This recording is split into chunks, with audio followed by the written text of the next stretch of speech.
Record the cloud.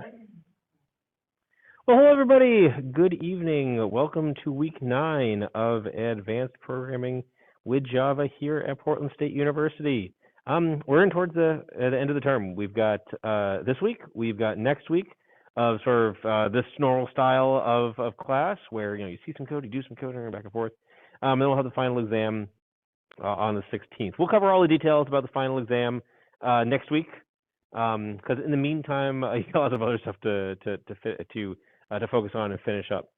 So let's see here. Your project 5 was due this week, and so we'll have Prime Minister's questions here shortly. If you have any questions about that, and for the rest of the term, we'll be focusing on Android. And so then last week we got everybody's environment all set up. If you haven't had a chance to get your Android environment set up, please do that as soon as possible.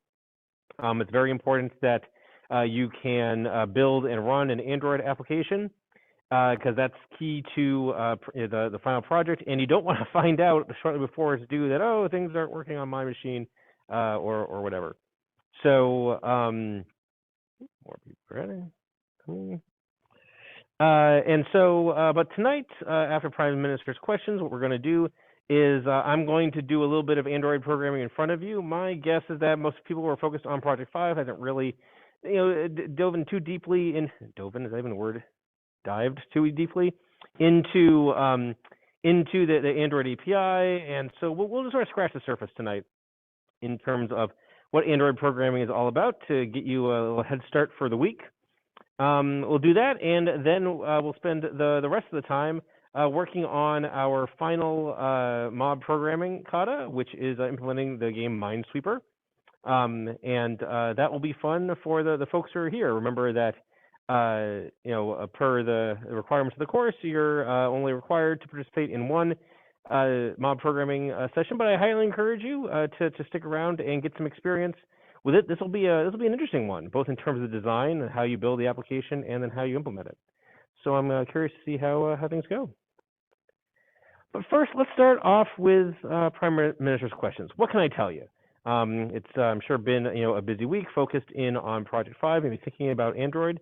Any questions that you'd like to questions or observations or really anything that you'd like to start off class tonight with?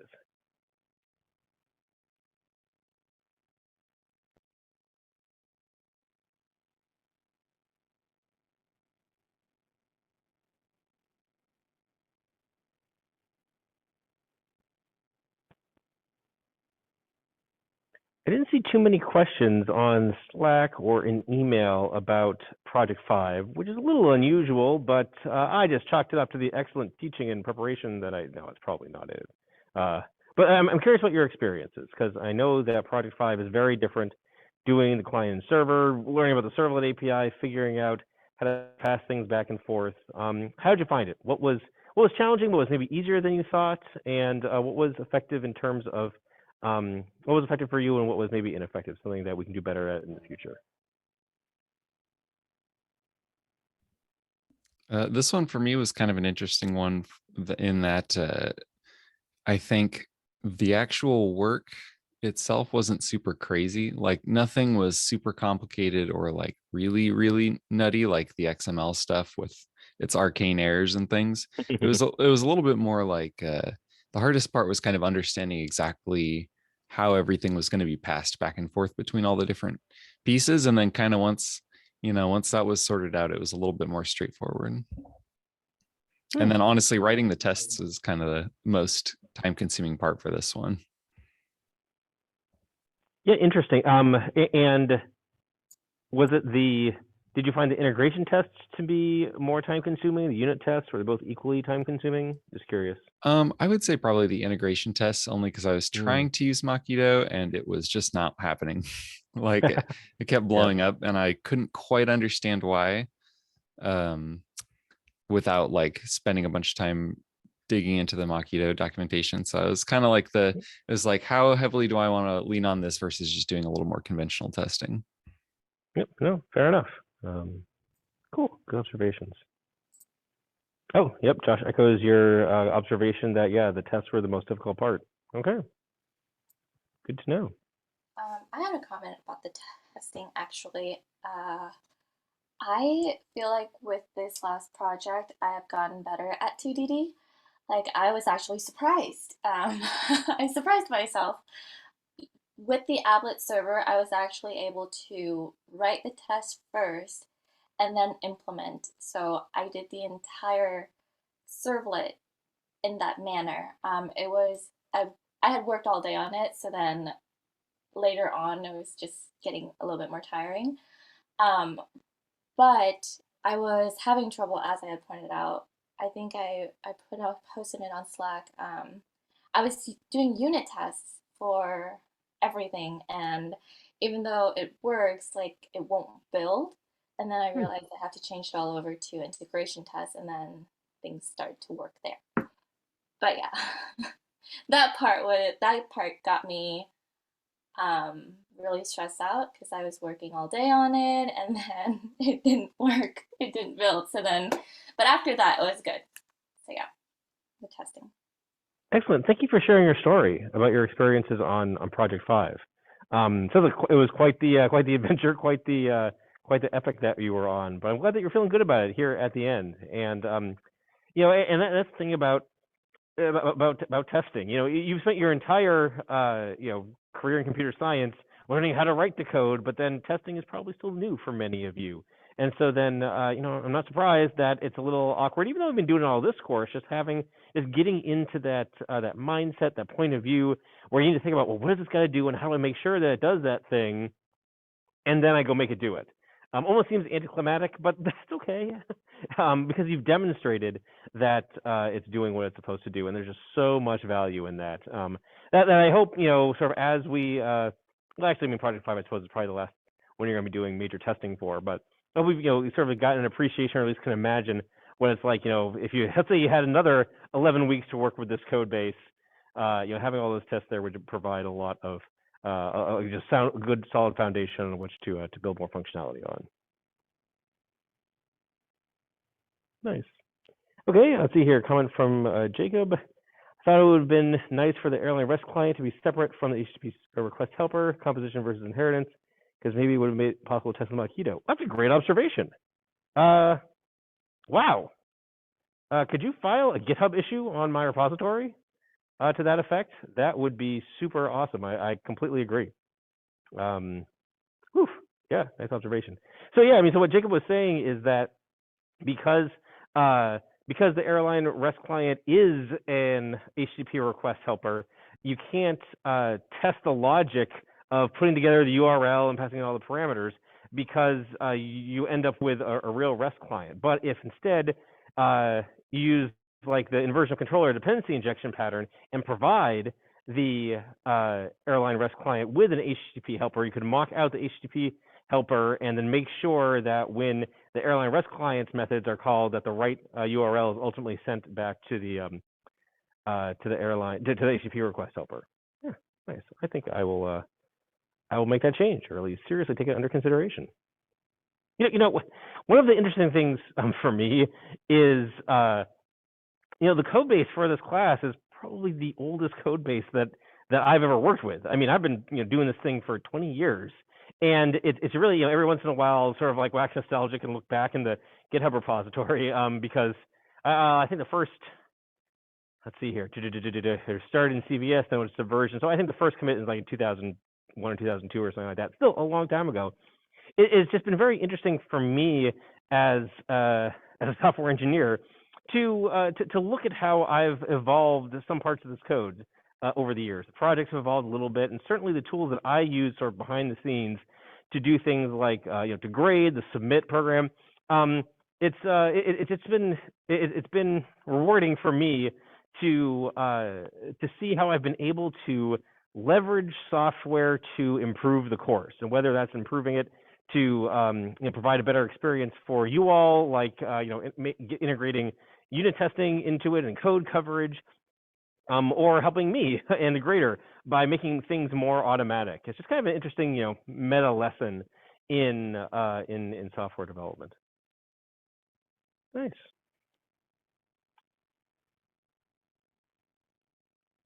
Anything else? Any other questions? Has anybody had a chance to break ground on Android? Did anybody get a little while to start playing with the Android project?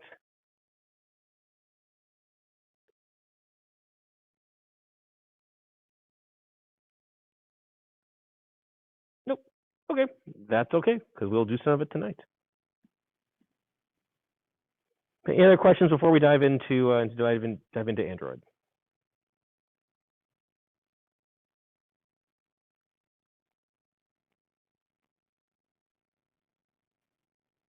Okay then.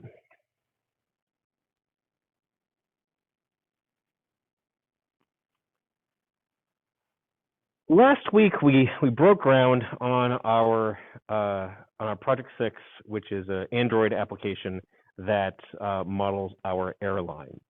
We saw a bunch of things. First of all, we downloaded some additional software. We downloaded this tool called Android Studio, which is a customization of IntelliJ that it has all these Android tools built into it, and we'll be seeing a lot of that stuff tonight. Not only is Android Studio good at editing and building Android applications, it also takes care of setting up the environment for you. So it downloads all the tools, the Android development kit, and we saw how it downloaded emulators and things like that, and integrates everything into building your Android application. We created a new Android app. We put it into the source code, the GitHub repository, Git repository, alongside all the other code, although it's completely separate from the other projects in terms of, rather, because it's got a different build system. It's built with Gradle instead of Maven. It uses a whole bunch of different libraries, and so it's sort of self-contained and separate from everything else. And so just as a reminder of the kinds of things that you can do with Android and Android Studio, we have our source code here, and our source code is divided into a number of different files and different sections and stuff, and we'll be diving more, into more of that later tonight. But a lot of it looks a lot like IntelliJ. So when you want to run the thing, when you want to run your application, you select your app configuration here.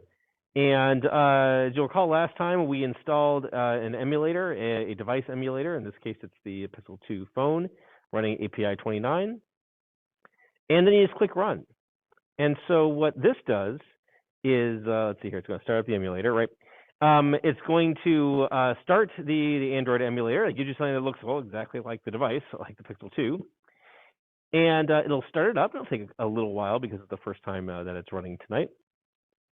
Then what it'll do is it'll rebuild and deploy the application to the emulator, and then it allows you to interact with it. And so then this is a good way to see what your device looks like. Now, we're not going to dive into it in this course. We only have a couple of weeks, and really what I want you to focus on with Android is learning how to develop the application. So we're only going to run it on one type of emulator. But when you do this for real, Android, I'm pretty sure iOS has the same kind of thing, where they have emulators for like basically every kind of device. And so, things that you can do is have a complete suite of tests that test your application, how it behaves and how it looks on a bunch of different kinds of devices. So, if you get into Android programming, if you like what you see here, there's really a tremendous amount of resources to explore.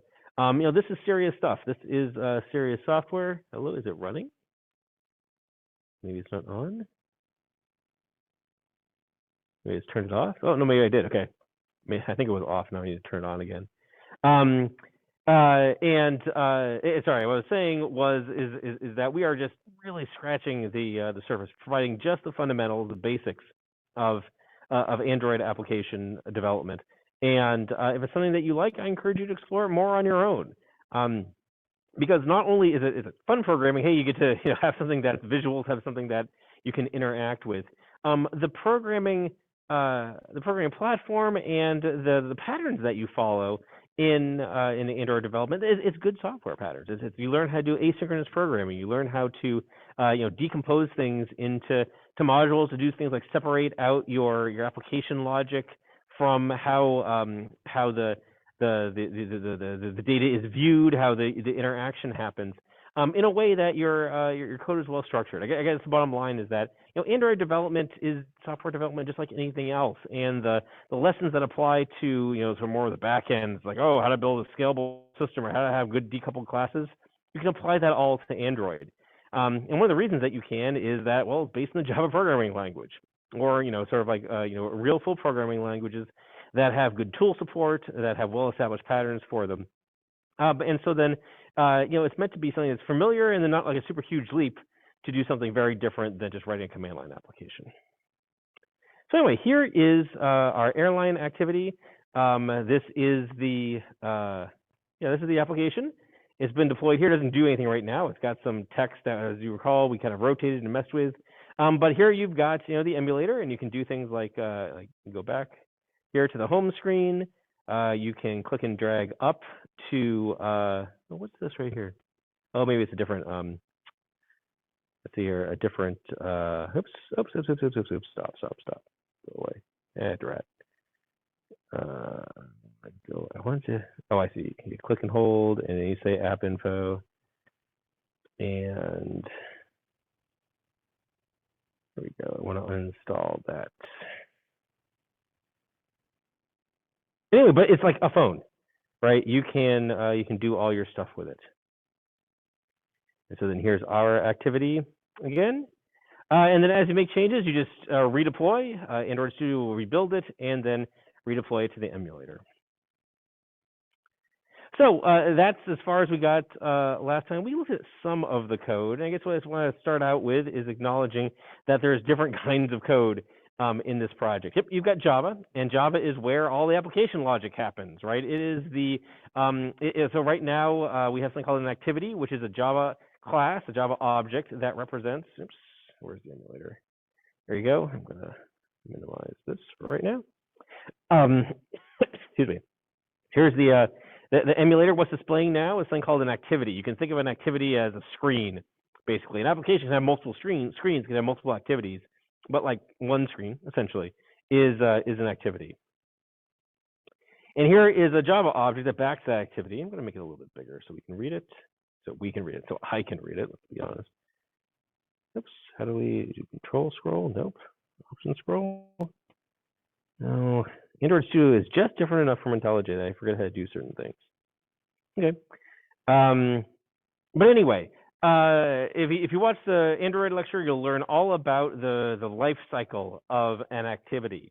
And the whole idea is that an activity, its object, and which includes all of the UI widgets that are used to display it, have a life cycle. So when you go to, before it's displayed, it's created, there might be some rendering in the background, and all of a sudden, poof, it's displayed on the screen, and then you can interact with it. And then eventually that activity goes away. Maybe you go to a different screen, or maybe you explicitly close it. Maybe you kill the application, and that will close the activity. The activity itself can respond to all these changes in its life cycle. And so, for instance, when it's created, its onCreate method is invoked. So we've overridden that onCreate method. And so when this activity, the main activity, is created, well, first we invoke the super classes onCreate, which sets up a whole bunch of scaffolding and stuff. And then we say set content view, which associates the visual layout of all the widgets of this activity with the visual widgets called activity main. We'll look at those in a moment, with this activity. So this kind of glues things together. Right, so you've got you create your activity, and when you create your activity, we say, hey, here's how here's the widgets I display, and then it goes on its merry way. That's everything it does right now. It's very simple, and yep. So all it does is display this. Now we talked about those widgets. Those widgets are often an XML file called activity main. So I'm just going to go to that one, and then I'm going to show it over here in the project view. So let's inside the source main res for resource.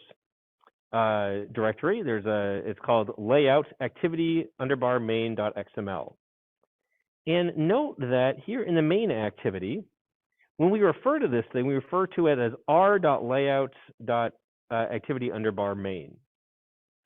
R is a magical class in Android. As a matter of fact, can I navigate into it? No, not so much. It's this magical class that has all these static fields that correspond to the resource. It's R for resource. And so resource layout activity main.xml can be referenced by saying the class r.field layout, it's a static field. Actually, can I go to that? No, I can't. Okay. .activity.main. And so Android Studio and then the Android compiler and everything know how to stitch all this stuff together so that at runtime, when the on create methods and called and we dereference this field, it returns whatever magical object it gets sent to set content view, so that you can then display the activity, the widgets. Now, the widgets are all described as XML objects. Oops, let me get that back up again. What Android does very purposefully is separates out the declaration of the UI from all the business logic. Underneath the covers, and at runtime, these are all Java objects that are created. So as a matter of fact, this text view right here is actually a Java object, an instance of a class android.widget.textView. And it has all of these, it has a whole bunch of methods, a whole bunch of properties with getters and setters that you can set here in the XML. The thinking is that XML is easier for tools to parse, but it's still text, so it can be checked into source code repositories and things like that. And so then sort of the Android development kit knows how to take one of these XML files, turn it into the appropriate Java codes, and compile it into the application. And then at runtime, all these objects are created. Because it's XML, Android Studio can then render this. I'll close this now. Render this XML as widgets here in an editor. Is way too big. Oops, there we go. It has both a light mode and a dark mode. We'll just look at light mode. And so as we can see, actually we can't see so well. I'm just going to go into design mode. This gives us a real-time rendered view of what the widget is, and we can, as we saw last week, we can do things with it. So if I click on this right here, it is saying that it is showing me my text view inside my constraint layout, which this is my text view inside my constraint layout. There's a text view, and over here on the right, you can edit all the attributes. So we have like this rotation, or rotation X, rotation Y. Again, this is all corresponding to these elements here in the XML file. But it's a lot easier to work with it this way. You can see it rendered in real time. Let's say we want to undo some of these rotations, so let's get rid of that. And as you can see, things are changing a little bit. We'll get rid of this rotation X. And now this clockwise rotation, we'll just put it back to normal here. Oops. There we go. And so now we have like a button we can read. So we changed it there. Okay. It's also giving me a warning that we'll take care of shortly here. So what you can do here in the editor is drag and drop, WYSIWYG, as we used to call it back in the 90s. So what you see is what you get. Editor, where you can do things like, okay, I want to create a new button here in my UI, and so I just drag one of these in here, and now I've got a button. So my button is all hanging out here. It's complaining about some things. So what does it tell me about? It's saying, hey, missing constraints in constraint layout. That is true because I have not put it relative to another object, which I think I can do by dragging this here, right? No? Thought I could. Maybe it is not letting me do that.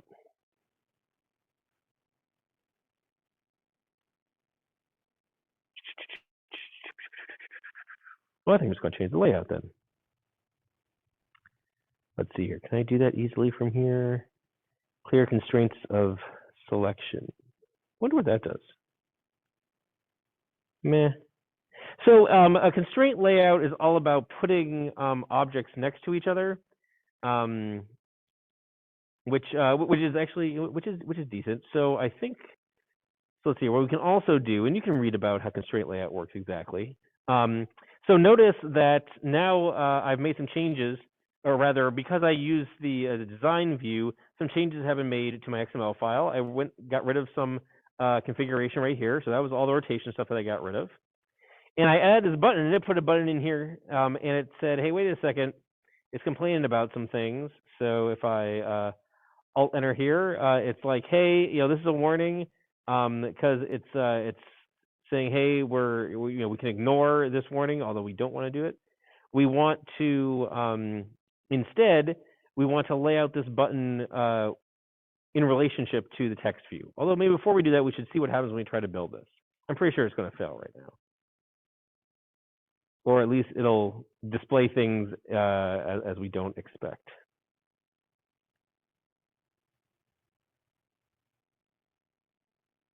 No, it said it was successful, but I bet it's going to be ugly. So let's see here. Right now, it is relaunching the app. I will update my Android Studio another time.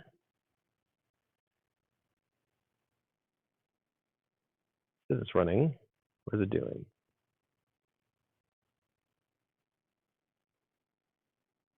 Interesting. I expected this to look different.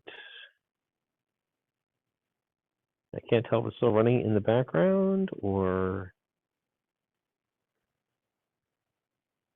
Gradle build running. Said launch successful.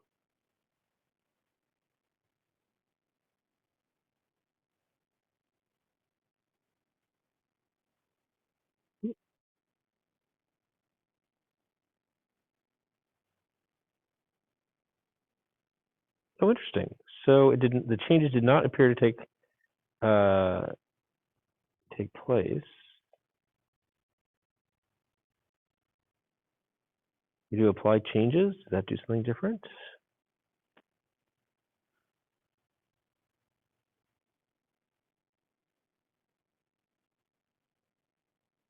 Oops.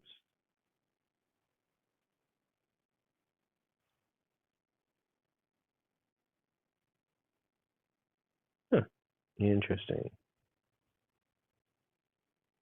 Okay, maybe it's because it doesn't like this button. So I'm going to delete this button just by reverting this code. Now I'm going to try. I just want to get it to work because maybe there's something wrong with my emulator, or maybe something's changed since the last time I've used this, and things don't work the way I expect. Aha, okay, there. It seemed to. Oh, interesting, but it still has the text all wonky. Well, why is that?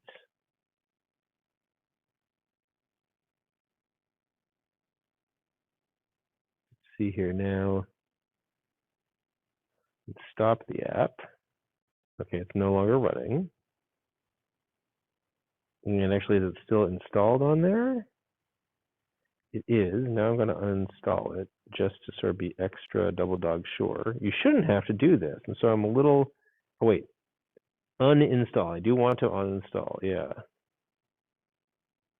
Okay, so now it's not even there.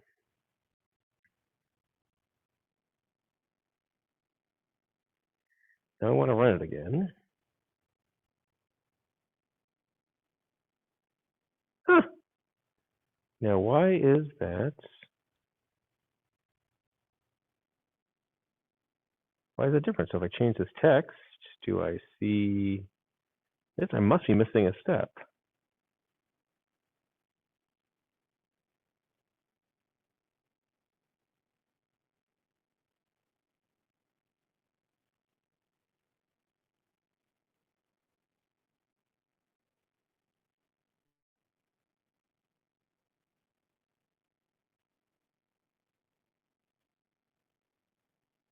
Well, this is problematic because I want to be able to show everybody. Let's see here. Oops. Yeah, I don't think I need all that. Huh.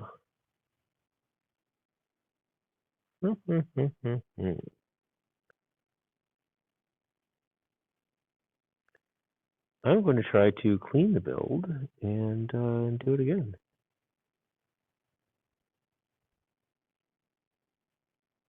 Clean project. And as a rebuild project, let's see what it does.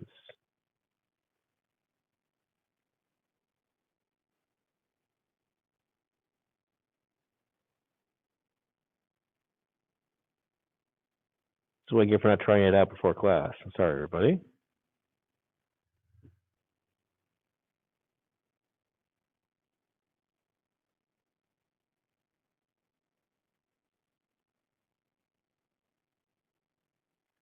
Okay, well, that was weird. I did not think I would have to do a clean like that. Let's keep going and see if there's something I need to do again. I'm going to make some more changes here. I'm going to put that button, or put a button back in and see. In the past, I've been able to just quickly iterate. Now, maybe there's a bug in this version of Android Studio or something, and so now I'm not getting what I expect. Maybe I do need to upgrade. I'll probably do that at break or something if I have to. So I'm going to deploy here with this button. It killed the app. It's going to install the latest build, and then it'll start it up again. Okay, that seemed to work all right. Now note that my button is just sort of hanging out up here. And that's what Android Studio is telling me with this error right here. It's saying, hey, you have this widget, this button here, and it hasn't been constrained with regards to its to the other widgets inside this constraint layout. So one of the things that you learn about in the lectures is that, let's go back to the code here, is that there are a whole bunch of APIs that represent not only visible things in an Android UI, like a text view or a button. By the way, a text view is just a piece of text, right? And a button is a button. But there are also these things called layouts. They are Java objects that you configure to lay out, position other widgets. And so then what we need to do here is we need to tell this button how it is positioned with regards to the text view in the greater context of the constraint layout. So instead of having these absolute X and absolute Y, what you need to do is you need to use these app layout constraint, and this is all documented in the Android documentation, to figure things out. Oh, sorry, I missed a question from Eric. Oh, the little draggy orb edges. Thank you. I knew there was a way to do this from the from that. Is it these orby edges here? Yeah, I'm doing a follow along, and it's kind of funky. You have to do both the vertical and the horizontal ones. Maybe I'll do this first, and then this. Nope. Oh, there you go. And then that. Nope. I move this here, and then with regard, there you go. That's looking a little better. Okay, thank you. I knew there was a way to do it here in the UI. But basically, this is saying that, okay, now this button will be positioned relative to this is a 140 pixels right here. It'll be positioned relative to the to this other widget right here. And those changes, and those changes then are reflected in the XML. And so as I made those changes, it put all sorts of stuff here, like, okay, this horizontal and vertical bias. Maybe that's something I need, maybe that's something I don't know. But it did things like, hey, constrain the start of this button to relative to its parent, which is the constraint layout itself. But notice also that it said constraint the top of this widget to the bottom of this ID, this at plus ID text view. that is how you reference another widget. Widgets have an ID, and let's see, I think if you click on it, it'll bring you to it. Yep. So what the editor did is it added this ID property to the text view so that the button decision could be constrained with regards to that. That's pretty neat. And so here again, you can read all about this. So you hear about it in the lecture. You can read about it in the Android documentation. But this is how Android works. You can use the design editor, but I also encourage you to look at the XML to understand the relationship between what you did in the design editor and then what it does in the XML. It'll give you a much better idea of the API and how all of this works. And as you can see, the editor added things like some margin to the bottom. Talked about that configured the button to have wrap content for width and height, which means that if you put a super long string in here, it will. Oops, I guess you need to change it over here. Go. This is a very long string for a button name. Right, it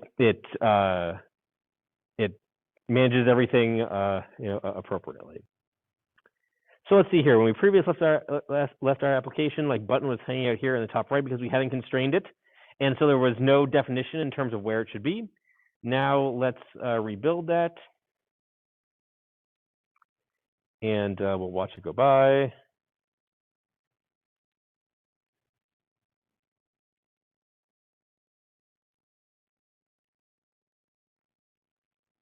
Cool. And there it is. It looks more like what we expect from the design view because now we have constrained things appropriately. Okay.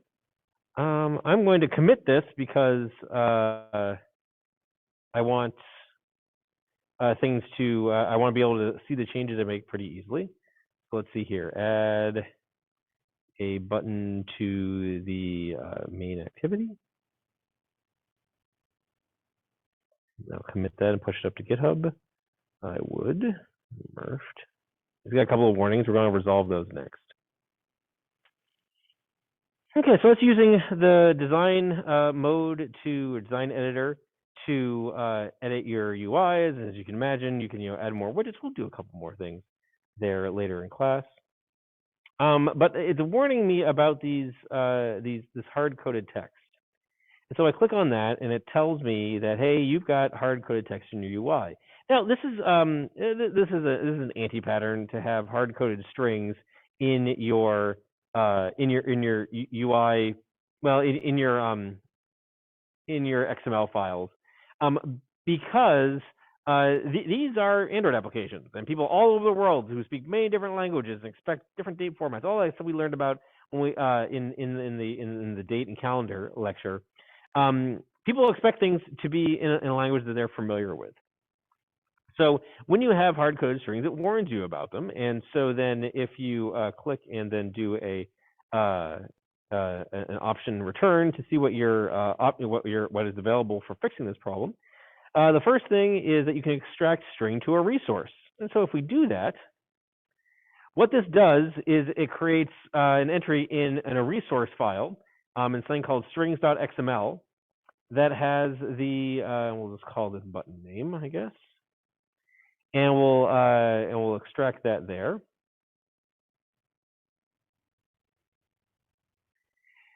And now what this is replaced with is this magical string @string/button name.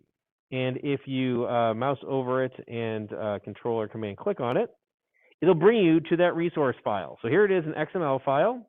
An XML file over here in the resource values strings.xml. This is an XML file that defines resources, which are just sort of key value pairs of display strings. And I talked about in the lecture, you can localize this. You can have different strings in different languages, and then when your application can ask, hey, what locale am I in? If there's you can then display the appropriate strings for that locale. And because the strings are often separate XML files, you don't need to change your source code to localize the application for different locales. So this is just good practice. And let's see here. I think I've also got the same problem here with this string right here. So we'll do that same correction for extracting the string resource, and we'll call this hello text. And then it added another entry right there. So let's go and redeploy that, and it should look exactly the same.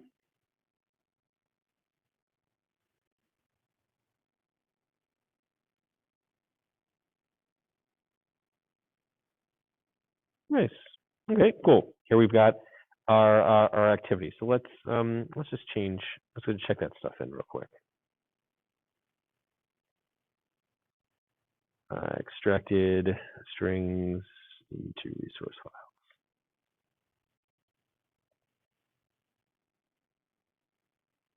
Push that and look, no more warnings. So again, we've got our activity, and we're seeing how other entities are referenced, other resources are referenced, like the plus ID to refer to another widget, and then the @ string to refer to a string resource. Now, we have this Android application, but right now it doesn't do much. It just displays itself. And it displays some text right here, and it's got a button, but when you click on it, it doesn't do anything. And so a big part of user interface development is responding to the user. Sometimes you have stuff to display to the user, but other times the user is interacting with your application, and you want to respond to that.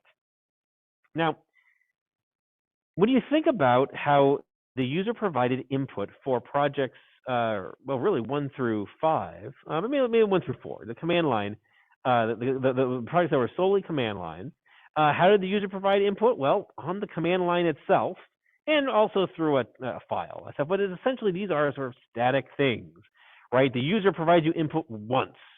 When the program is run, the user provides all the input that it's going to take. You read it from the command line, you process it, you do whatever the user asks you told you to do, and then the program's done. That's it. But as you probably noticed while working on your project 5, working on the servlet, the user is interacting with your servlet at all sorts of times. The servlet doesn't know. It's not like it starts up, takes its input, does its thing.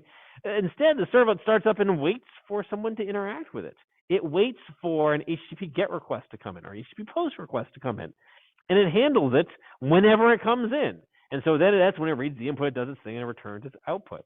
So you can sort of, I guess, think of it as like little programs being run. But the JVM, the program itself, is sit there waiting for someone to respond to it. And Android applications work exactly the same way, right? Here, the Android application is running, and it's waiting for someone to click the button. It's waiting for someone to destroy the application, or it's waiting for someone to start it back up again. So this is another example of asynchronous programming, where you've got your code that's being interacted with at multiple times, and it's not deterministic when exactly the code is going to be run. And this then leads to event-driven programming.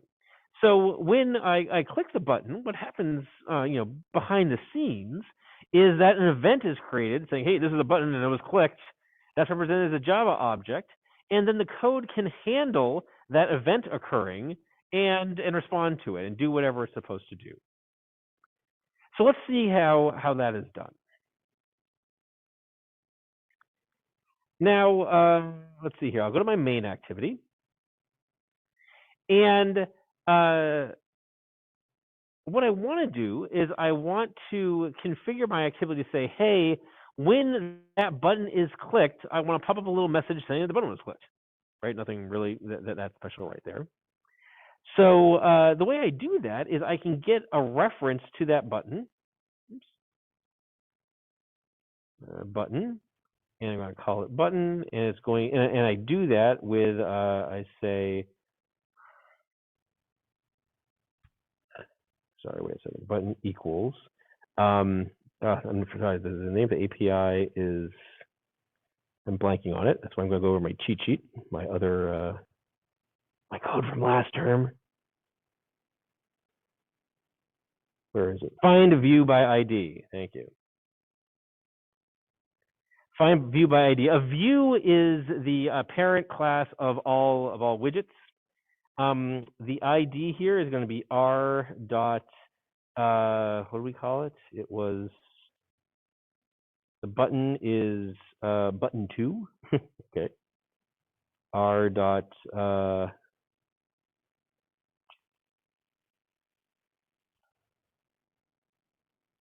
drawable?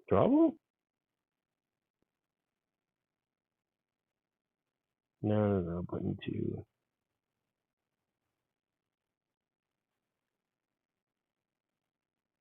r.id, there you go. r.id dot button 2. So what this piece of magic does is that it says, hey, go get me a reference to this button object over here in the UI. So there is a separation between the Java objects that represent the UI as being rendered, and then the Java object that represents the activity, which has the business logic, the logic that interacts with that button. And we're going to do the following. We're going to say, okay, button, and then we're going to add text change, layout, click.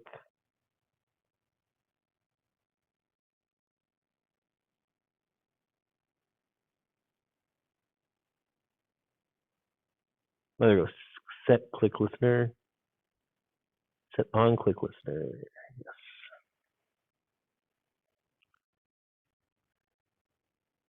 So I'm going to say, hey, that button, when you are clicked, you are going to, the following code is going to be executed. So there's something called a click listener, which is an interface that has one method called on click, and this is the code that's invoked when the method is clicked. Sorry, when the button is clicked. And what I want to do is I'm going to call an Android API called Toast, which sends up a little message on the screen. So I'm going to say Toast dot make text,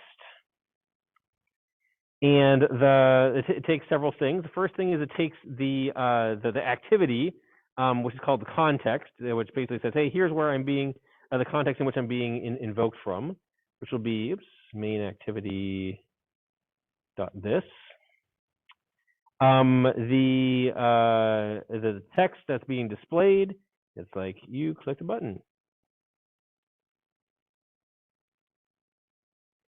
And then the duration, I think there is do we want it long or we want it short? Let's make it long. And then we want to say show, show, and that'll display it. It's telling me I think that this can be replaced with a lambda. Well, that's all very nice, but kind of hard to read. Maybe we can fix that a little bit later. So now this is saying, so again, I find my button object. I say, here's the click listener that I want to register. Now let's deploy these changes, and let's see what happens now when we click the button.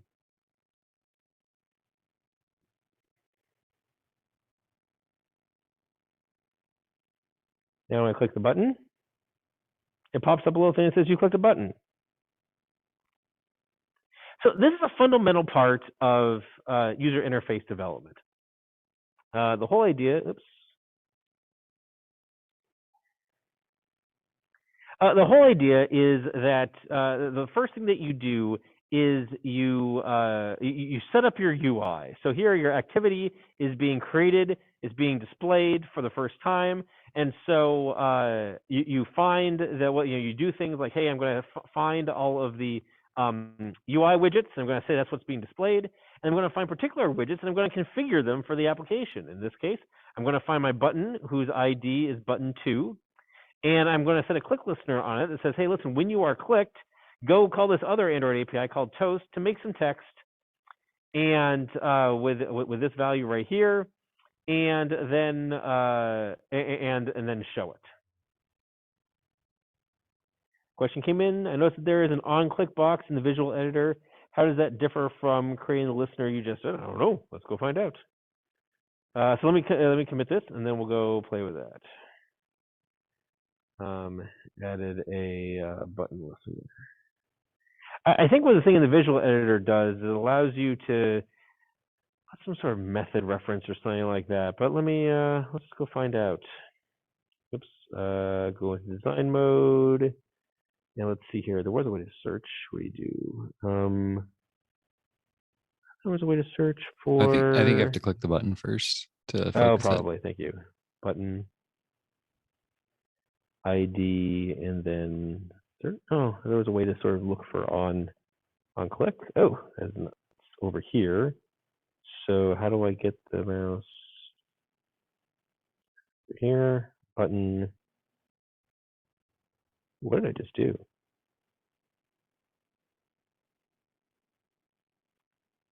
On click, all attributes.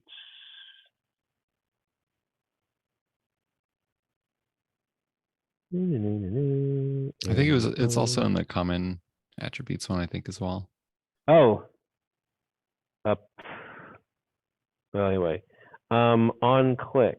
So I think there's a way to put like a method name. Does it give me anything? Let's see here. String, Android. What's a string resources?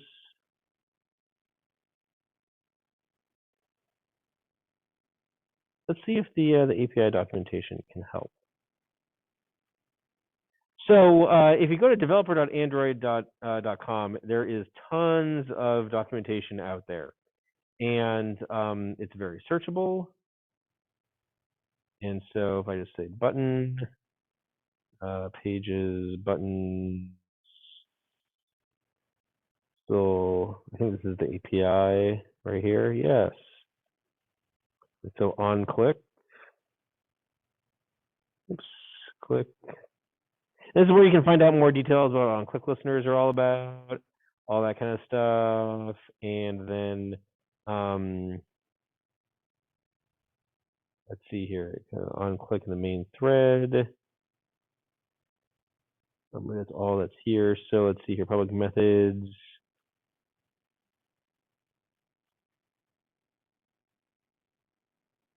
Does this expand anything? So let's see here. Is there an on-click here? Yeah, Android on-click. Name of the method in this view's context to invoke when the view is checked. Oh, interesting. Okay, so let's see if we can get that to work. Because it might be another way, maybe a better way of doing it. So we said the context, let's see here, I think the context is going to be the main activity. So here's what I'm going to do. I'm going to take this now, I'm going to put it into a method, and I'm going to say display button clicked. And I don't know if I need to make private. I don't know if I need to, if it needs to be private or not. And so, yeah, I'm going to get rid of this code, or I'm going to comment out that code. And I will go back over here. And now on clicked, oops, does it have display? Nope. If I just put this method here, display button clicked, I wonder if that's going to work. Did that take? It's got a little red thing saying there should be no space on the on-click holder name. Oh, handler name. I must have something wrong there. Show me the XML. Oh, they just put a space at the beginning. Okay. Still doesn't like it. What doesn't it like?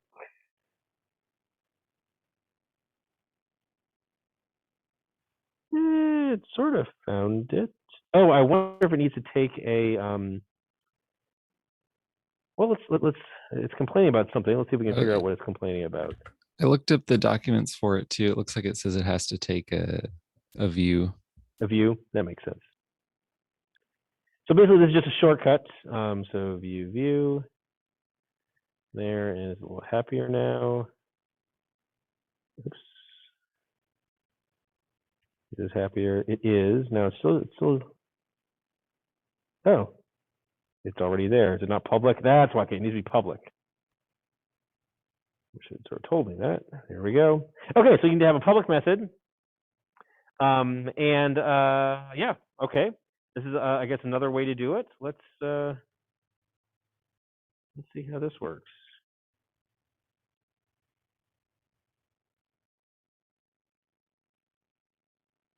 Oops, let me put it here. Well, that seemed to work. He put the gut button again. Let's just change the text so we know that it's Anything else?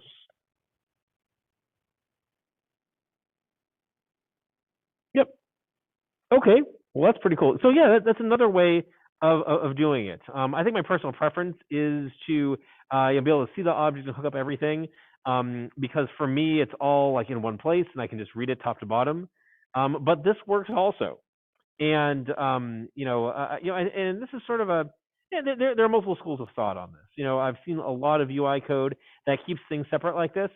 I always find it a little challenging then to figure out, well, hey, how exactly does this get called? But maybe with the proper naming or the proper tooling, so if I go look for uses for it, it does find it, and so then maybe I can then put all this together. I am, feel free to do whatever works for you, and I'm curious about your experiences and about your feedback on it. Neat.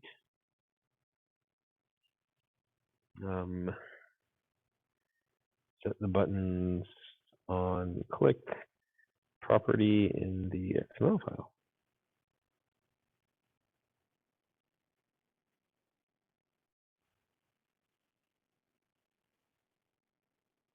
Okay.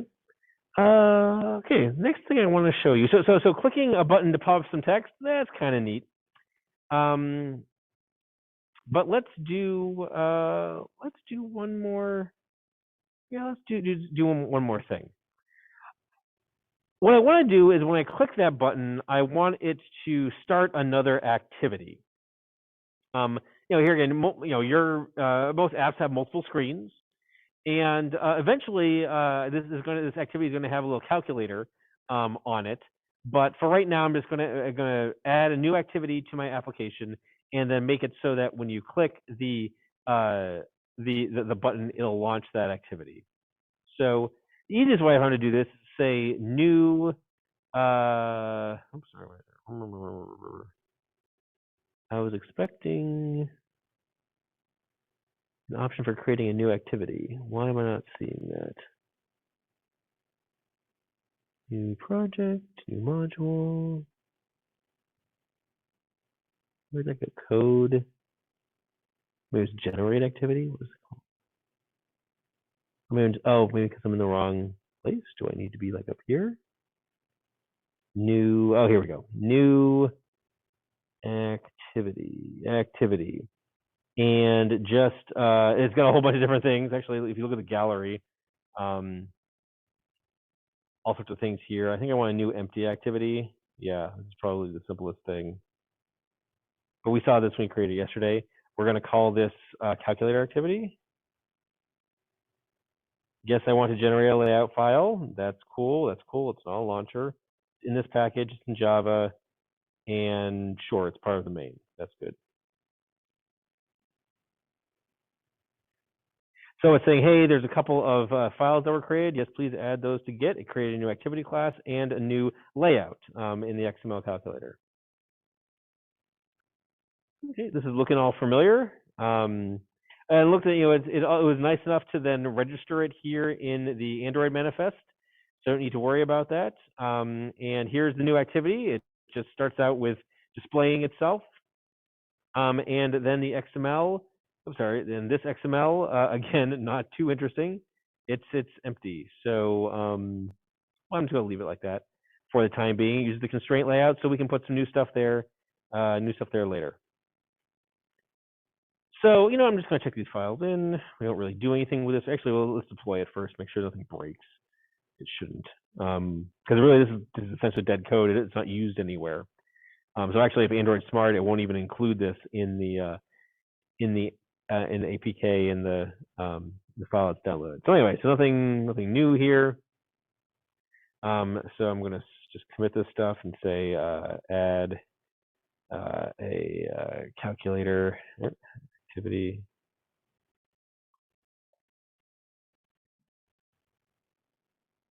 Got some warnings. I wonder what that's all about. Probably some unused XML and stuff right here. No big deal. Okay, now we're going to talk about one activity launching another. Basically, I want to say that, listen, now when my button is clicked, I don't want it to display this text. Instead, what I want to do is I want it to launch that other activity. So I'm going to rename this. I'm going to call it Launch Calculator.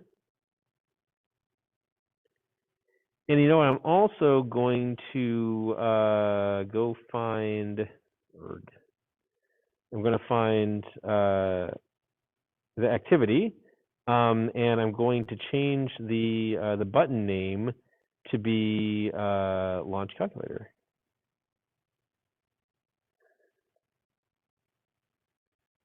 And I'm just a button name. I'm just going to call this launch calculator.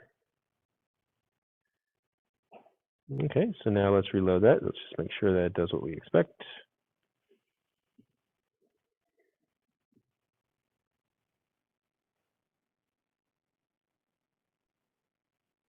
Okay, now it says launch calculator. It doesn't do very much. That's fine. Now our method, instead of doing this toast, we're going to launch a new activity. Now, as you learn about in the lecture, activities are, well, yes, they can be screens. It doesn't have to be a screen necessarily in your application. It's basically saying that, hey, it is some view someplace else. And the way you navigate between activities is that you issue something called an intent. It's like an intent for action. And the nice thing about intents is that while they can be used for doing something very direct, like, hey, go launch this activity, they can be used for indirect things, for saying things like, hey, I want to play some music. I want to take a picture. I want to schedule a meeting. And what this does is it decouples applications and allows you to have functionality you've probably seen on your own phones, which is something like, hey, I'm in one application, I want to send an email, and then it's Android that pops up and say, oh, hey, do you want to use Gmail? Do you want to use, another mail application, Outlook, something else that you have on your phone? The application that you're using, let's say it's some social media thing, and you say, hey, I want to send an email, it doesn't know that you've got Gmail or you've got Outlook on your phone. It just says, hey, I want to send an email now. And it's up to the operating system, it's up to the Android operating system to then interact with the user and say, hey, which email which email app do you want to launch? This is really good for decoupling. And it allows the application developer to delegate a bunch of responsibility off to the Android and the individual device. So that's so when you read about intents, they talk about that a lot because it's a really nice feature. It makes development nice.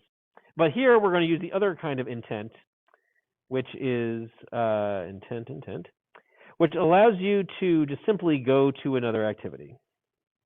And it takes a couple of things. It takes well, first of all, the package context, which is where you're launching it from right now. So this will be main activity.this. And then it takes the name of a class to launch, which is going to be your calculator activity.class. So this is an intent saying, yep, go off and do this. And then you call the start, I believe it was a start activity. Yeah, start activity method. And then you give it that intent. And that says, okay, go execute that intent. In this case, what this ought to do is launch the calendar activity.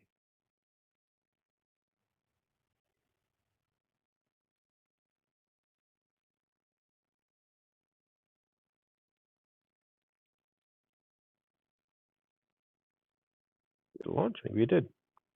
Now when I click launch calendar, there is a new activity there. This is our empty thing. And we can go back to the one before it by clicking the back button. And we can launch it again. Nice. So this is an important thing, that we've just learned, how to go from one activity. So hey, you're doing some stuff on the main activity, and now I want to go someplace else. You can click a button, and in response to that button click, you can launch a new activity by issuing an intent. So launch the calculator activity using an intent.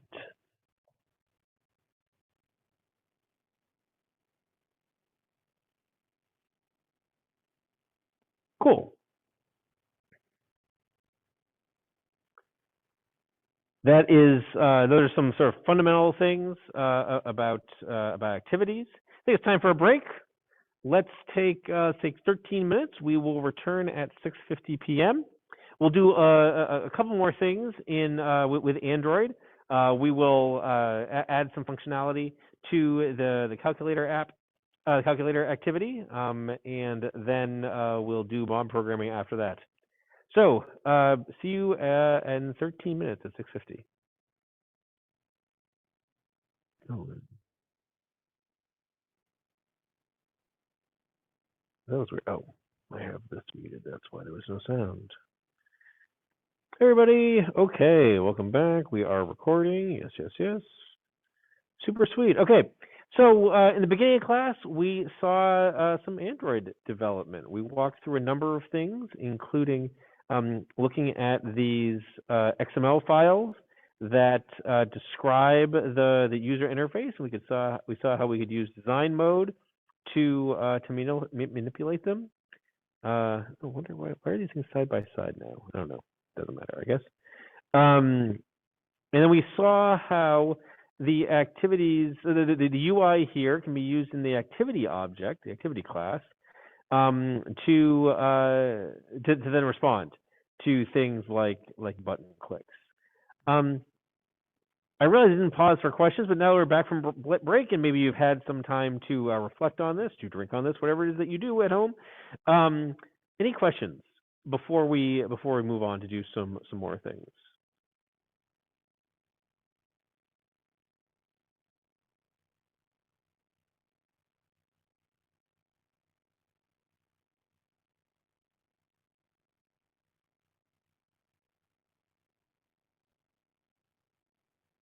Nope. Okay. I'll keep the chat open, so if things pop up in real time or you realize that there was something that you'd like me to expand upon, I am happy to do that. So we saw that what we've built so far is this Android app that when you click the launch calculator, it brings up this new activity, and this new activity is empty. Not terribly interesting. So now let's make that activity a little bit interesting. So we're going to go to our calculator activity. I can't find anything here, but I'm navigating it. And let's make some stuff in this calculator. So let's put in a new. Okay, so here's what we're going to do. We're going to have. I suppose I could like draw a picture of it or something. But basically, what I want is a little UI that has a couple of things. I want a text field. I want a plus button.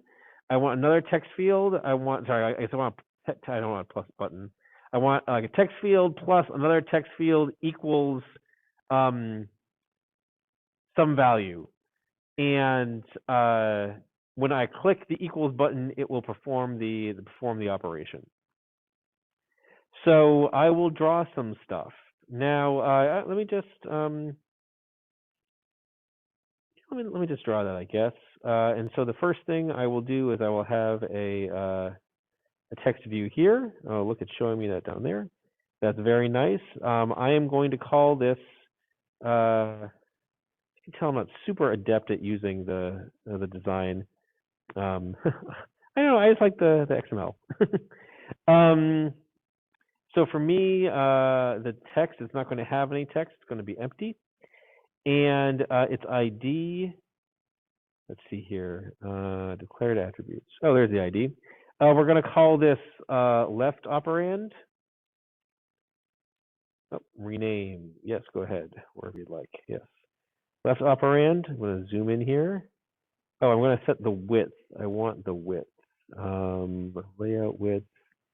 I swear there used to be a way where I could search. Oh, there you go. Width. Width. I'm going to make this. Let's make this 4 EM. That's 4 characters, which I think I can do. Nope, it doesn't like that.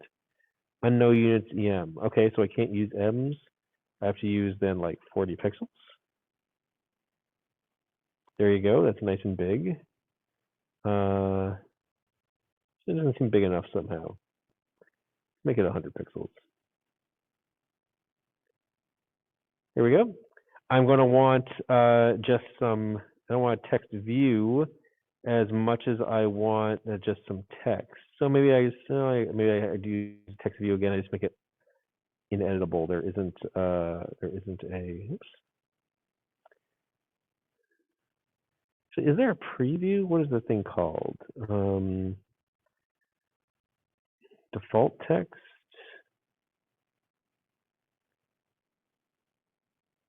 Oh, there's a way to have like some display text in there. Well, let's go look it up. So let's see here, text view. Search for text view.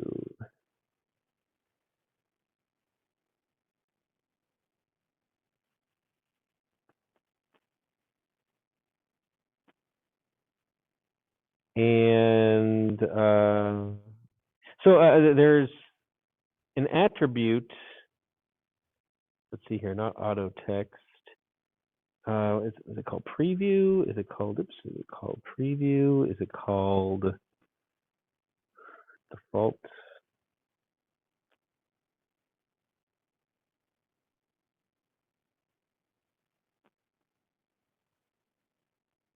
Wait, grammar cradle, get editable text, get error. No, it is a,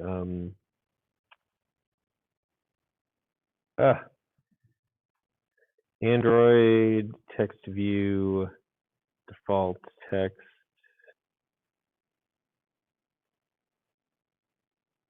That's not exactly what I want. It's not the default. It's basically what I want is like a little prompt.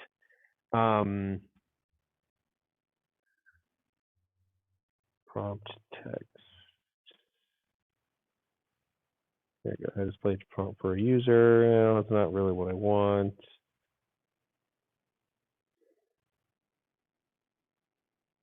No, that's not what I want.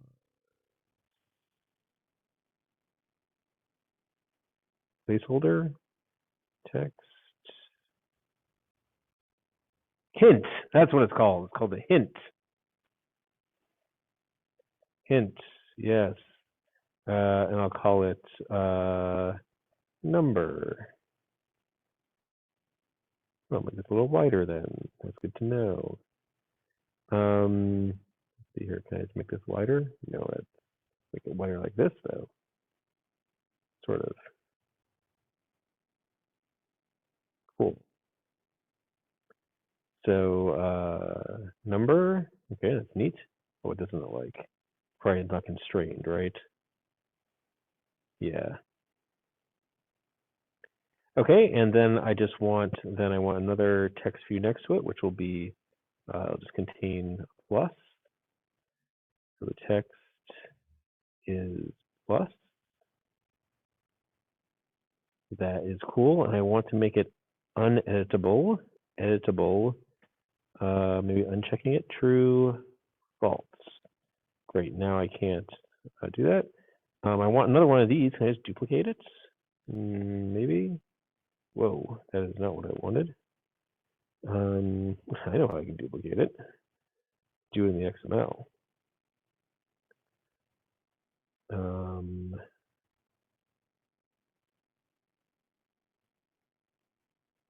And here, I want to call this then the right operand. And I don't want its position to be absolute. So instead, where the heck is it? I wonder. Where is the right operand? Oh, it's in the top there. We'll just put it right here. We're going to fix all this shortly. And then we're going to have a button called equals. Button. It's huge and it's purple. There's something wrong with that. Text. We're just going to call it equals. And we're going to make it narrow. And then there's going to be another text view over here. And we're going to call this, it's hint text. It's not going to have any text by default. And its hint is going to be sum. And we're going to make it as wide as the other one. So width is 100 pixels. It is 100 pixels. Nice. Okie doke. Now, as we saw, so I'm using the visual editor here, and as we saw before, this doesn't really work because even though it looks fine in the visual editor, when we go to display it here, it will, I think it'll look ugly. Launch. I'm gonna launch calendar. Yeah, they're like all on top of each other. It's a mess. Not too surprising. Okay, now we got to do some stuff with constraints. Now, the layout for the entire activity is a I don't want that to be necessarily the layout for the entire activity is this constraint layout. But here I want but what you can do is you can compose layouts. So I think if I go back to design, I'm going to close this out now. I'm going to say layouts. I'm going to say a linear layout, and I want them just to be horizontal. So I'm going to move one of these over here. And I'm going to, let's see here. Can I move this inside here? Okay, I can. Put that there. Put this here. Put this here. And then put this here. And oops. Yeah, I kind of want those there. Okay, so now I have this linear layout. Let's see what that did to the XML. What that did is it created this linear layout, and then now these XML elements are inside here. And oh, interesting. It's telling me that maybe these aren't, okay, I should be using device pixels instead of PX. Sure, go fix that. That's nice. Sure. Becomes 100 DP now. Oh, this is deprecated. Interesting. Okay. So let's just fix this stuff here because it wants device pixels instead. The button doesn't have that, or actually I guess it already does, and then fix this here. Okay. Okay, now I've got my linear layout. Let's see what happens when I run the app now, if that looks any better. So you've got these layouts that can be nested inside each other. Now I launch my calendar or my calculator. Oh, that looks much better now. Still kind of ugly. Let's see here. This is a number. I can't edit those. So I think I've done something wrong there. I need to fix that. I wonder why that is. Android, can I say editable? Oh. Oh, maybe text view isn't what I want. Is there like a text input? Text. Oh, there's all sorts of stuff. Text view, plain text, password, time, number. Oh, there's a number widget. Well, I should use that instead. That's silly. Can I just then, probably the easiest way, actually, if I just click on this, can I easily change its type? No, not so much. Okay, so I'll go into the XML and I'll change it there. So instead of a text view, I'll just do a number picker. No. Number. No. So what does this number thing give me?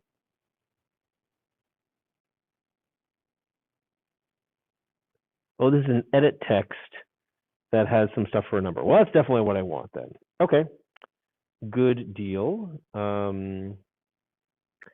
Let's get rid of that. I'll just delete these two. And now I'll put this number here inside. And now I want it over here. I want it over here. This number is far too wide.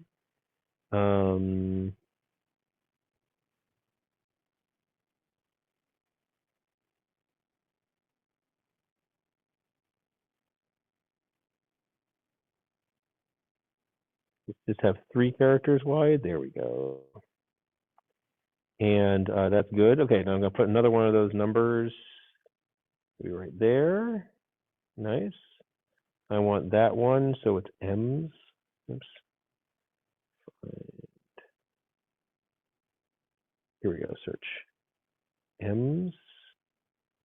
Don't want this to be Oh, I want this to be 3. Okay. So now we're looking at another kind of widget, which is an edit text. So if I was using text view, I was thinking that's how you can make it editable and something that you don't need to do anymore. So let's get rid of this thing. So a text view is just some plain text displayed on the screen. Oops. Oh, this one didn't take. 3. Nope. Oh, interesting. Why doesn't that display as 3 M's?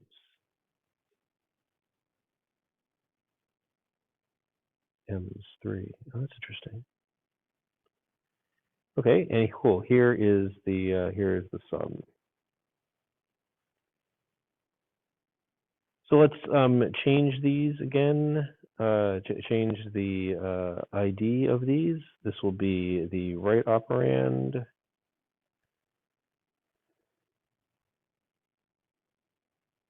This will be the left operand.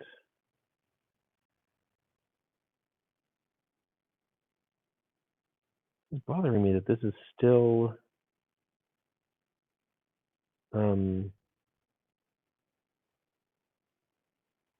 so wide. Why is it so wide? Huh. Layout weight 1. Yeah, layout width. Oh. Yeah, let's just use 0 dp. Can we get rid of that? It doesn't like that. Huh, interesting.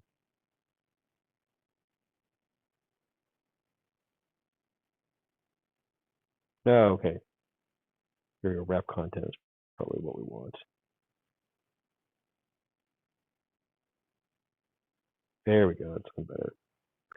And it's happened to like say, hey, why is the left operand the way I want it and the right one wasn't? Well, because of, okay, the layout width and layout height weren't set the way I expected. Okay, so now I've got all of these widgets here in a line. I'm just going to, and that's using that linear layout to lay out the widgets, well, from left to right in a line.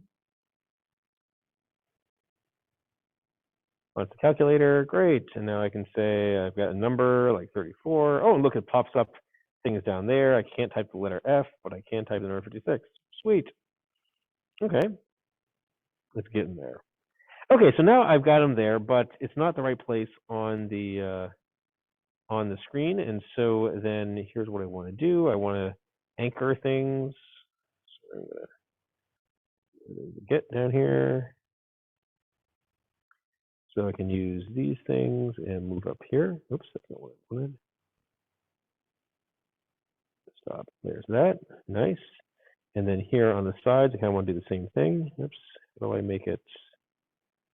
Oh, come on. There we go.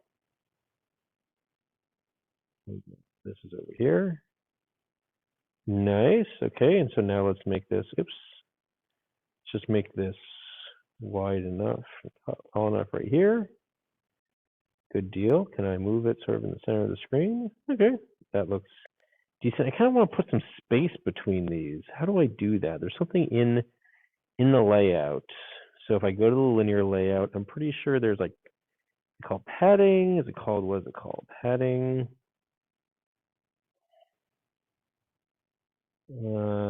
Padding left. If I say 2 pixels, does that do anything? Or maybe DPs? Nope, it's yellow. Why isn't it like that? When you define padding left, you should also define padding right for symmetry. Okay. Would that is that different than the padding horizontal field that's down at the bottom? I don't know. Good question. Let's just do 10 DP so that we. Okay, so yeah, what I really wanted was like padding around the widgets. So this might be just padding for the whole thing itself, like padding vertical and then 10 DPs. Yeah. Is there an align? Let's see here. Layout constraints, text alignment.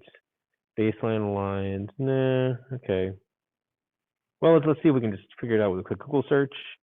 Android linear layout padding between elements. I'm not the first person. Okay. Nice. You can integrate padding into the divider. Oh. That's not what I was expecting. What was the problem up here? Margin layout parameters. Yeah. Oh, maybe it's margins instead? I don't know. Barrier margin. I wonder what that is. 10 dB. Nope, doesn't seem to do what I want it to. And well, let's see here. Best practice for spacing between elements. Linear layout.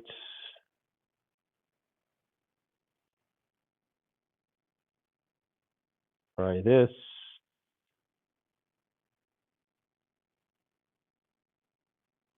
They actually like have a space in there. Oh, interesting. That is kind of not what I expected. Draw. Oh, okay. There's a divider.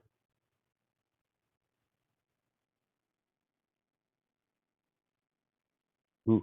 What is this? Okay, so this is like just sort of doing it yourself.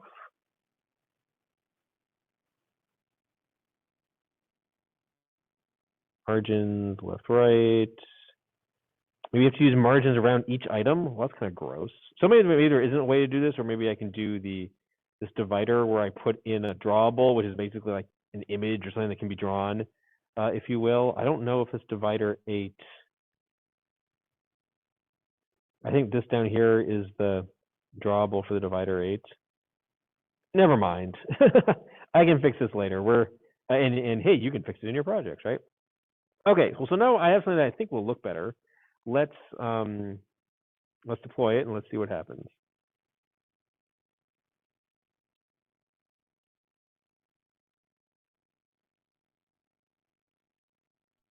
Cool, this looks a little better. Okay, nice.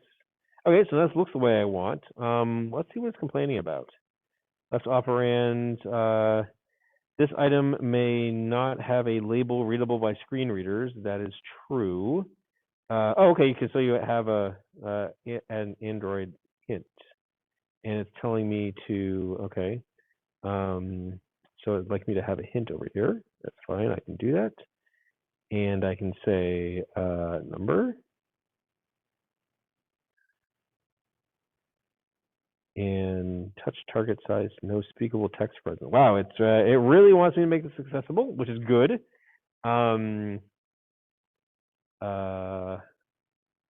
Left. You know, okay. My patience is wearing thin. Let's see here. It's probably complaining about hard-coded text there. Great, great, great. Boy, it just does not. Yeah, it's telling me all sorts of things. So I'm not too sure what I can do to fix these stuff, but I'm sure Android Studio will tell me. Okay, well, I've got this much. I'm going to check this stuff in because now we're going to make it do something. So added widgets to the calculator, activity, push.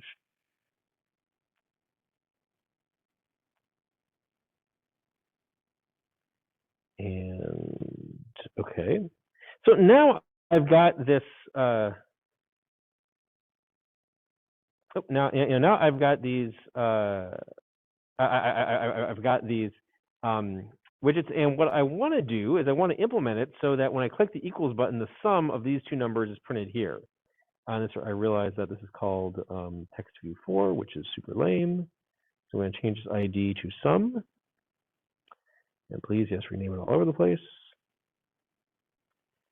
Okay, so well, we know how to put a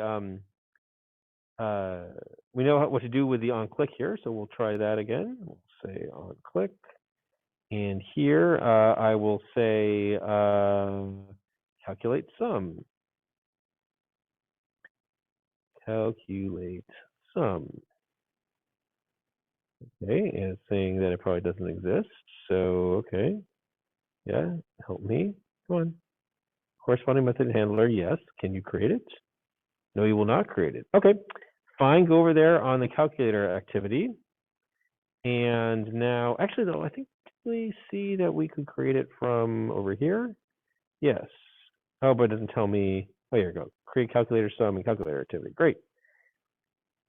Okay, so now here,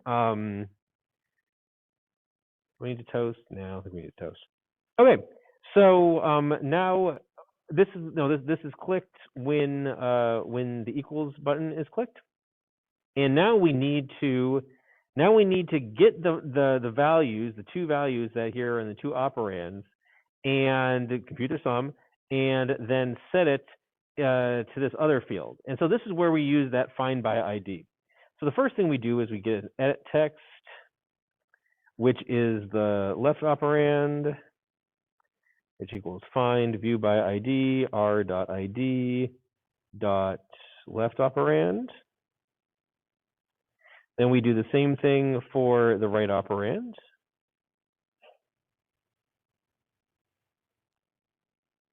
r.id dot right operand. Now we're going to get the text that was there. So we'll say left equals left operand dot get text dot toString. We'll do the same thing for the right.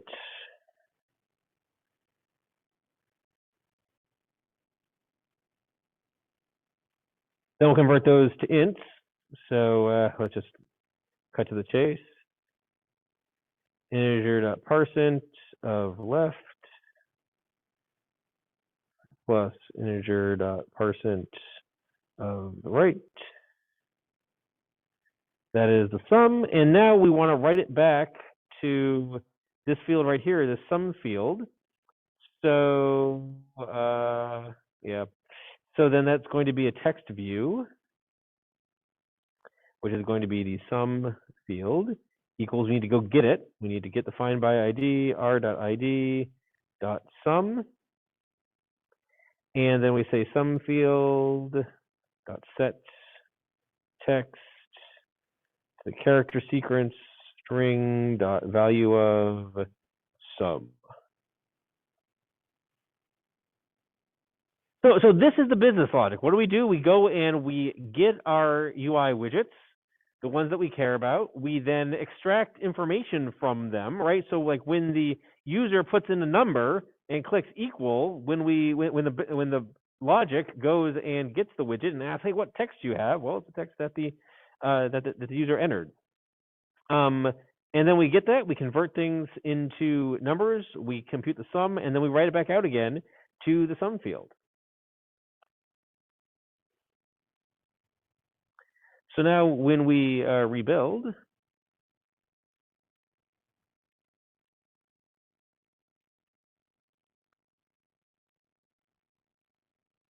click on calculator. So 2 plus 3 equals 5. It's kind of hard to read. But that's how it works. And this is what it does. So what happens? So actually that works. So let's just commit that.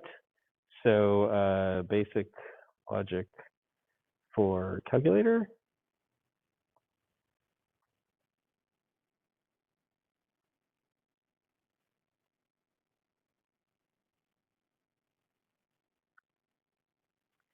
Now, some other things, like for instance, you might have thought, hey, what happens? Well, let's see. I can't. It won't let me put in bad numbers. What happens if it's equal, if it's empty? Ooh, it crashed. So what ended up happening, and as a matter of fact, I think if we look at this logcat, ooh, there it was. Not verbose, please. let's just do info level. There's a whole bunch of errors and stuff. So let's search for .java colon. There we go. Okay, so logcat. So okay. Sorry, back up a bit. We're about this in the lecture, but Android runs Linux, and it's got a log. It's not syslog, but it's got a logging functionality. And actually, inside your application, you can call that API and talk about it in the lecture. But what happened here is that there was an uncaught exception, and that is a trigger to the Android runtime. Like, whoa, so there's a bug, right? There's an exception that isn't caught. And so what happened was that when you had the let's just look for Java. Is that a good thing to search for? Probably. What we ended up with is, well, a stack trace. So going up to the top here, a fatal exception in main, illegal state exception, could not execute method on click, because it got ultimately for a number format exception for inputs for an empty string. And you can click and say, oh, yep, here is exactly where it was. So what we need to do is, well, we need to, yeah. So probably what we need to do is parse, is handle the exception clearly. And so now I think I want to do the following. So I want to say this is going to be the int, and we're just going to do the integer.parse in here. And actually, yeah. And I'll split this declaration, and so then I'll say I put this in a try of. Well, you know what? I don't need to do that. I think really what I want to do then is integer.parse, and again do that, and in here.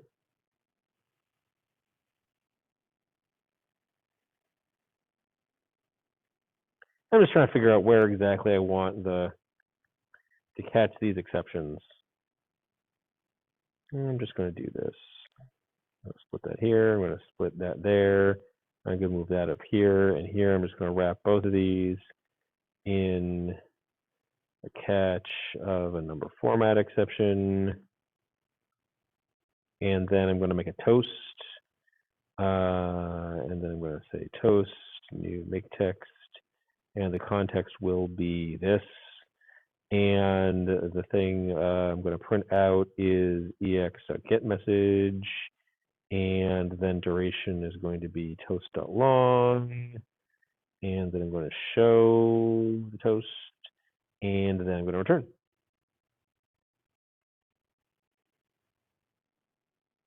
So now when I run my program again,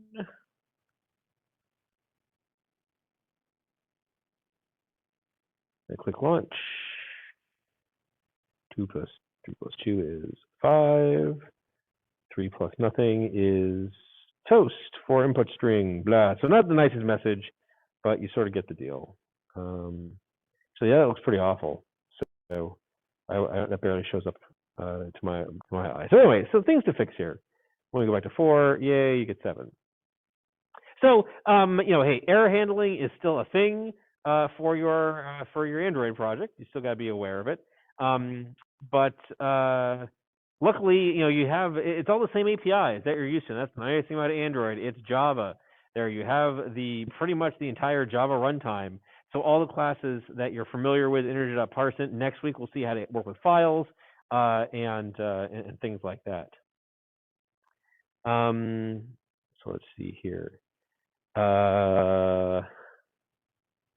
And so then handle errors while parsing numbers.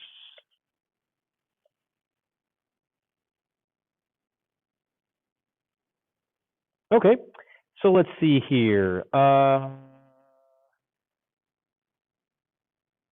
let's see, I can close the keyboard like this. I can go back by clicking the back arrow. I think what is it? There's also a way, to, was it clone, close, end activity? Oh, darn, there's a way that you can basically say, to go back in the activity. We could have put a button in, for instance, that would say, hey, I'm done with the calculator. But I don't think I need to show that tonight. So, I'm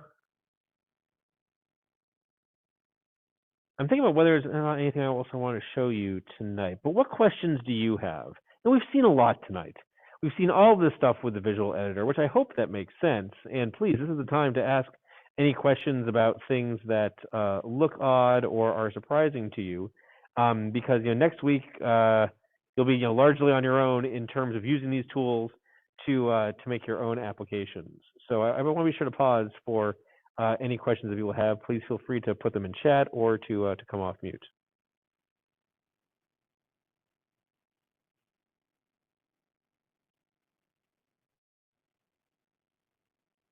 What is toast again? Yes, toast is the thing that, let's see here, I don't have a good example. So toast is that little pop-up that pops up text. So let me just put a better example here. Sorry, calculator. And the problem is that like the toast, oh, there it is. Yeah, I suppose you see it right there. So it shows, it pops up some text for a little while and then it goes away. It's not as easy to read when the keyboard's up though. So it's over the keyboard, and that's kind of a mess. But put the keyboard down. Actually, I do this. Put the keyboard down. Hit. Okay, a little easier to read that way.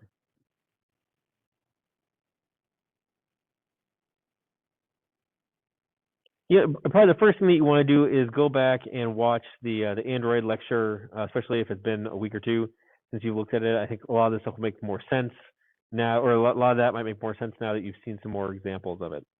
But what I'm trying to show you tonight is the fundamental building blocks of doing things like, hey, here's how you have a text field. Here's how you respond to a button click, and very briefly, here's how you move back and forth between activities.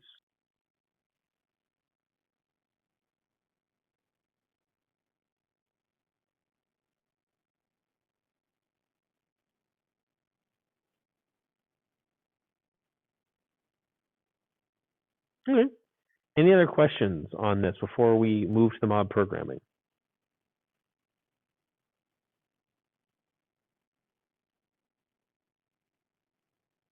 All the code is pushed up to my GitHub, so feel free to leverage that in your own projects.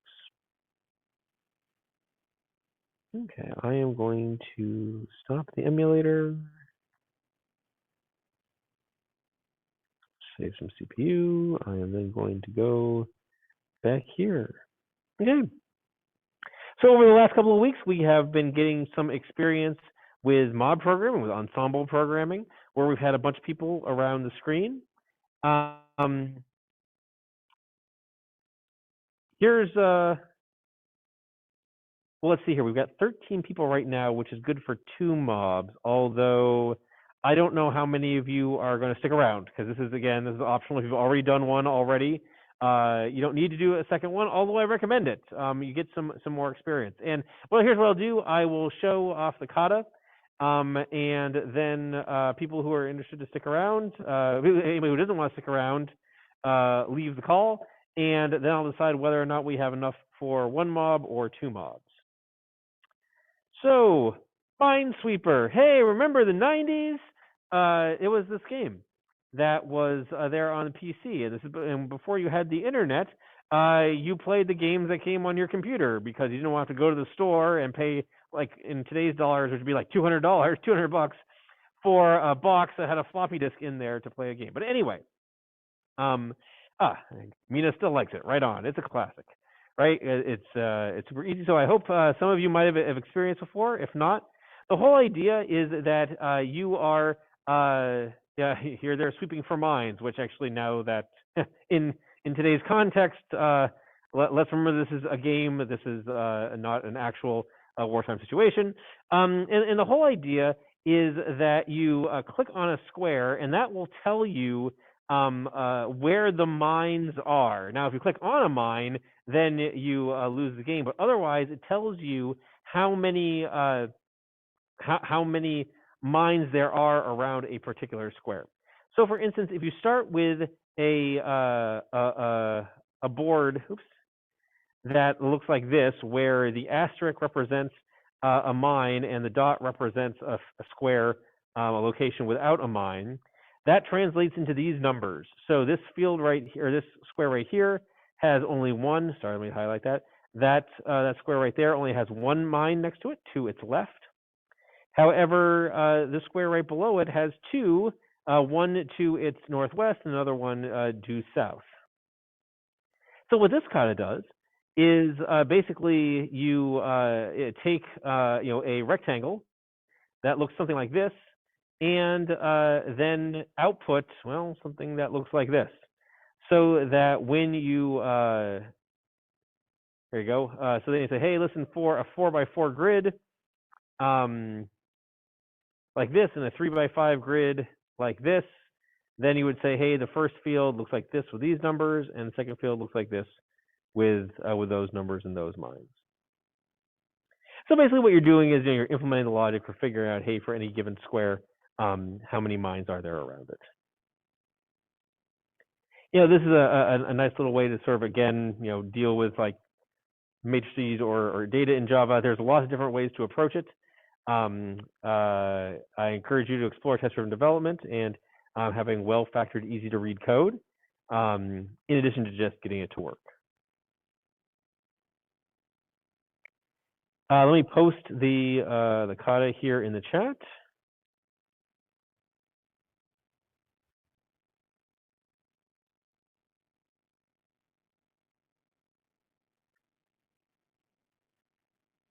Any questions for me before we break into breakout rooms?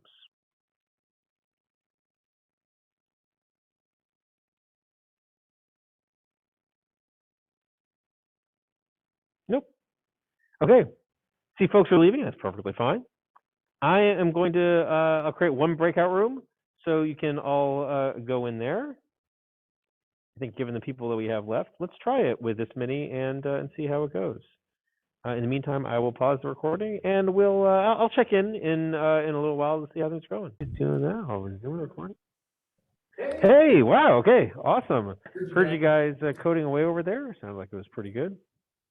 Oh, are you getting feedback through your speaker or anything? Right, it's hearing me through the speaker too. Yes. Should I mute? Okay. Well, you won't be able to hear Okay. other people. I don't know. Anyway, so tell me about your experiences. I heard a lot of it, and it was awesome that you got stuff working. So tell me about how you approached this kata, and then maybe what your code looks like.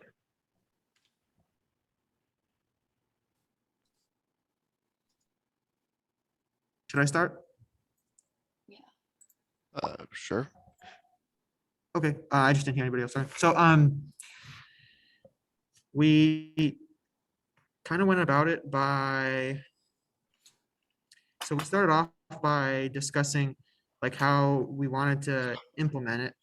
And I think we spent a really long time doing that.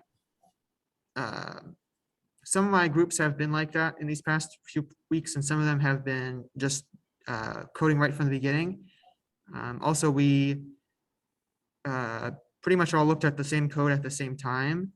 And I think both of those two things that we did were probably good things, because we didn't spend a whole lot of time being confused. I mean, we probably spent plenty of time being confused, but we didn't spend too much time being confused about like what each other was writing and like, writing redundant code and the problems that might happen if we were all writing at the same time. So I think in that respect, it went well. Yeah, I think that's enough for me. What were other people's experiences like?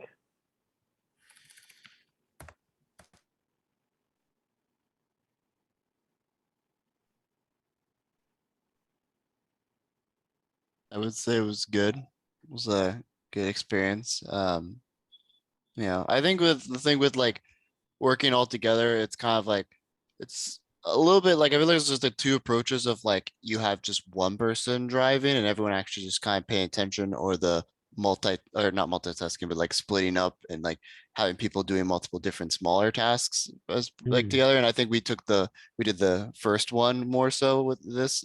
But I've seen before where it's like more of the splitting up work type of thing. But I think the benefit of doing it this way is that when we don't get stuck for as long, because then the moment something comes up or there's confusion, like everyone's kind of chiming in and then make sure that we continue to move along, rather than when you split up and then it just comes like, someone would get stuck or something. So, but yeah, that's just my observed like opinion about it. Nice. Was this the first time for anybody doing mob programming?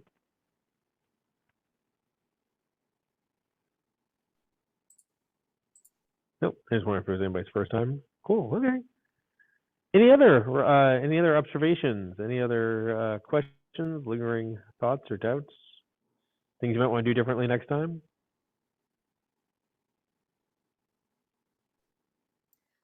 I would like to say I'm thinking back of my pair and mob programming experiences, and I think mostly my team have always done like one driver and everybody focuses there. And have I been in a team where it was different?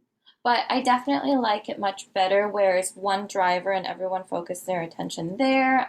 It's just Yeah. easier to, because like we're on Zoom, and even if everybody shares their screen, we might be doing something else on our screen, and then when we're talking, we might not realize that other people do not see what we're looking at. And Right. there could be a lot of confusion when that happens. And so I really like if there's just one person that's the driver, and then other people input, and then the driver can pass along the driving role to other people. But having one person do the coding so that we're all looking at one thing is just a lot easier for these kind of like programmings. Huh. Interesting. That's cool. So I do like that. Yeah. That's one of the things I've always observed too, is that there's pros and cons to having sort of one person that's like setting the chorus of verses, having people take turns. There's this technique called Pomodoro where you literally set a timer, and so like every it's like 20, 15, 20, it's however you decide how often you switch, and there are certainly some advantages to that. People don't get as tired, and you sort of get a different set of eyes focusing on the problem. But then there's also the risk of inconsistency, or I'm just like someone's like right in the middle of it and the timer goes off. It's like, well, do I stop if I'm like really engaged, or is it better to continue on? When do you actually stop? But cool, excellent, good deal. Any other thoughts on your experiences tonight? I like Minesweeper, so it was a fun kata to me. Oh, good. Oh, and we tried utilizing Java's exceptions. Oh. The one thing that was different when I learned about Java from C++ was that everything throws exception, and exception was the way we kind of catch errors, and you can actually use it to your advantage if you understand it. So yeah, I was happy that we could try that. And it works. So, yeah. Nice. Well, excellent. Well, good deal, everybody. Hey, thanks. Oh, anyone else have something they want to add?